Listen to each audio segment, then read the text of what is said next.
और वहीं गृह मंत्री अमित शाह ने भी विनायक दामोदर सावरकर को श्रद्धांजलि दी है और लिखा है, स्वतंत्र वीर विनायक दामोदर सावरकर जी की जयंती पर उन्हें नमन। उन्होंने मातृभूमि की सेवा के लिए अपना जीवन समर्पित किया। उनका जीवन युगों युगों तक हम सभी का मार्गदर्शन करता रहेगा।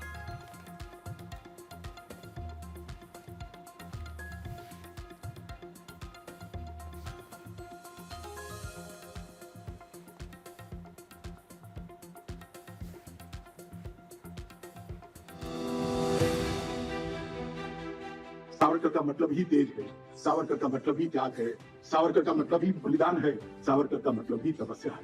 11 साल की आयु में शिव स्तुति की रचना उन्होंने की। ये गुण उनके बाल सहज मस्तिष्क में से उभरा हुआ गुण था। सावरकर जी का एक वाक्य मेरे जैसे कई सावरकर जी के अनुयायियों के लिए बहुत महत्वपूर्ण है। वीरता ये भय का अभाव नहीं है, वीरता भय ऊपर प्राप्त की हुई विजय है। जो भय को नहीं जानते हैं वो हमेशा से वीर होते हैं, परंतु सच्चे वीर ये होते हैं जो भय को जानते हैं और परास्त करने का साहस रखते हैं, वो ही वीर। और सावरकर जी इस वाक्य को जिए हैं। एक जीवन में 2 जन्म ठीक जिसको दे दी वो व्यक्ति कितना भयजनक अंग्रेजों को लगता होगा, वो ही उनके प्रचंड सामर्थ्य का परिचायक। वो जन्मजात देशभक्त थे, एक आर्ष दृष्टा भी थे, एक बहुत बड़े समाज सुधारक भी थे, एक बहुत बड़े कवि और लेखक भी थे।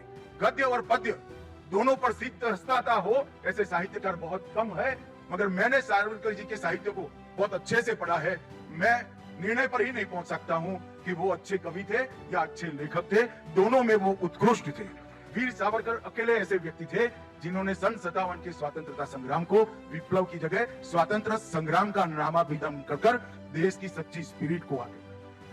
और 1857 प्रथम स्वतंत्रता समर ये पुस्तक देश के सभी पुस्तकों में एकमात्र पुस्तक ऐसी है जो प्रकाशित होने के पहले ही अंग्रेजों ने इसको बैन कर दी। वीर सावरकर को वीर की उपमा कोई सरकार ने नहीं दी है, देश के जन जन ने देने का काम। एक जन्मजात देशभक्त, एक मूर्धन्य साहित्यकार और दृढ़ता के धनी, वीरता के धनी सावरकर जी को मनपूर्वक प्रणाम कर श्रद्धांजलि देना चाहता हूँ।